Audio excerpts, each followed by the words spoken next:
Assembly के बरवक्त इंतखाबात से मुताल्लिक केस की समाअत सदर की हिदायत पर अमल दरामद करेंगे या नहीं, इलेक्शन कमीशन से जवाब तलब कर लिया गया।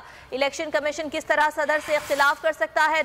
जस्टिस अरशद अली की जानिब से इस्तफसार किया, क्या कोई इरादा नहीं है और कोई इदारा ये नहीं कह सकता इलेक्शन के लिए सिक्योरिटी फंड्स नहीं दे सकते। जज की जानिब से कहा गया फंड्स और सिक्योरिटी देना इनकी जिम्मेदारी है। आपको आगाह कर रहे हैं पेशावर हाई कोर्ट ने 28 फरवरी तक समाअत को मुलतवी भी। पेशावर से आपको आगाह कर रहे हैं कि KP असम्बली के बरवक्त इंतखाबात से मुताल्लिक केस की समाअत हुई है। सदर की हिदायत पर अमल दरामद करेंगे या नहीं, इलेक्शन कमीशन से जवाब तलब कर लिया गया है। इलेक्शन कमीशन किस तरह सदर से इख्तिलाफ कर सकता है? जस्टिस अरशद अली ने इस्तफसार किया है, कोई इदारा नहीं कह सकता इलेक्शन के लिए सिक्योरिटी या फंड्स नहीं दे सकते।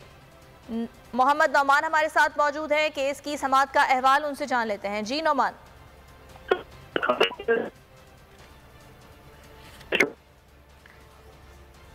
मोहम्मद नौमान की आवाज़ हम तक सही तरह से नहीं पहुंच पा रही है। पेशावर में KP असम्बली के बरवक्त इंतखाबात से मुताल्लिक केस की समाअत हुई है और सदर की हिदायत पर अमल दरामद करेंगे या नहीं, इलेक्शन कमीशन से